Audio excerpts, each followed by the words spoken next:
Wow. Hey, guys, thanks so much for all of the support from the first video I put up a couple days ago. I was kind of like preparing myself for all sorts of responses. What I have heard has been just like overwhelmingly supportive and positive. And, you know, I guess for those of you who don't have nice things to say, thank you for keeping them to yourself, at least for now.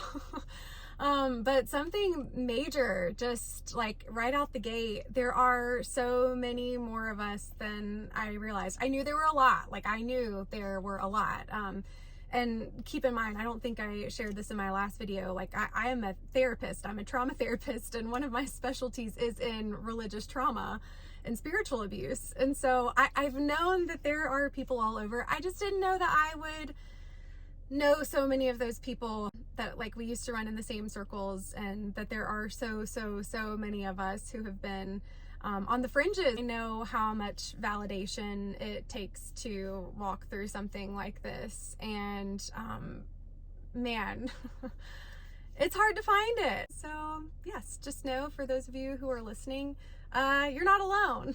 So I know that there's a lot to get into here as far as substance and content, and I'm gonna get to that.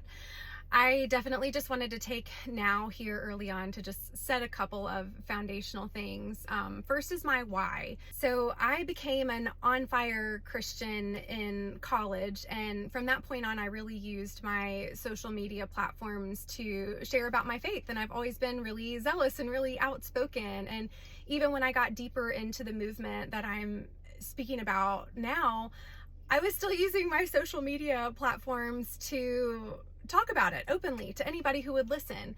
And for those of you who don't know, my husband Ryan and I, when we were dating, put up a video about how we met. And like, that story is wild. It is beautiful, and it is like God brought us together. And we were so excited to share it that we put it out on YouTube about 2016-ish. And that was really at the height of when all of our spiritual abuse was unfolding. And so we've since taken it down, but at its height, it was, I don't know, like 45,000, 50,000 views. And at this point in my life, that makes me pretty uncomfortable to think that that was just out there. And I don't know what all we said, but I know that there was some of it that was great. And I haven't even wanted to go back and listen to it because it makes me cringe so much. Like, I will one day. I just knew that for now it needed to be taken down. Additionally, around that same time, even, we were deeply and intimately involved in the lives of other believers, and many of whom were younger than us, or new in the faith, or who we led to the faith. We were just so wrapped up in it and doing what we thought was right. But I can't confidently say that I trust my version of Jesus and Christianity and faith that I was putting out into the world and into the lives of those around me. I definitely don't align myself with many of those same principles anymore. And so as much as I don't want to be on here publicly sharing about a really hard time in my life, like my life is so full. My life is so beautiful now. That makes me want to cry happy tears. Like, yeah, life is so good. But something feels unfinished here about that chapter. It was such a, looking back, a traumatic time.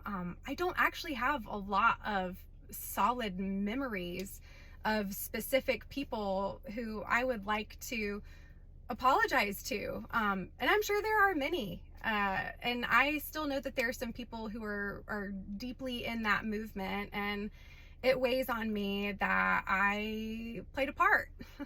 Not because I fear for what's going to happen to them or eternity or all the other reasons that people might fill in the blanks with. I just, I wish I hadn't been so zealous about something that has such a dark underbelly. And it wasn't God. It wasn't Jesus. It wasn't biblical. And I thought it was.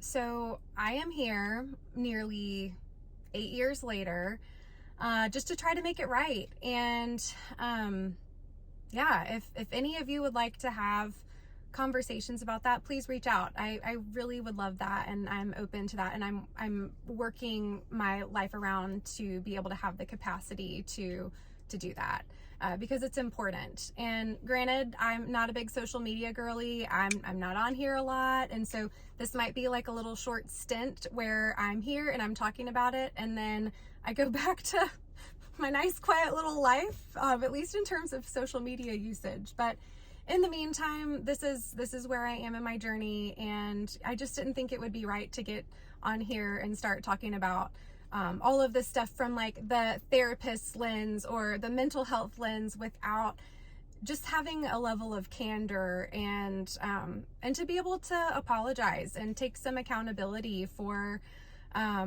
spreading something that I don't believe was God, and doing it all in His name. So here I am oversharing on the internet, because I would rather do that with a clear conscience and in an authentic way than to just pop back on like nothing happened, when in reality it's been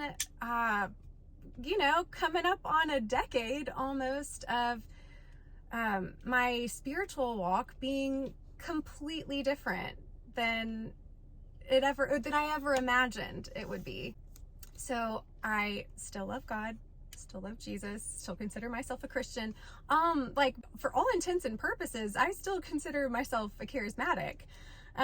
Because I have just seen too much personally. I don't want to project that. This is not me trying to like sway anybody. Look at me. I feel like I have to give disclaimers for everything these days. I personally have seen too much to not believe in the Holy Spirit and miracles and signs and wonders at this point. What I would also like to clarify, I put this on Instagram, but I wanted to put it on TikTok as well.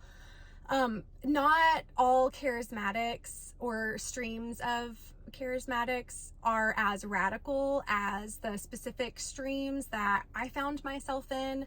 And so I don't know what is filtered on these apps, but feel free to look up things like the NAR, the New Apostolic Reformation, third wave of the Holy Spirit, and sometimes it is considered like neo-charismatics. So have fun. We can talk more about that later.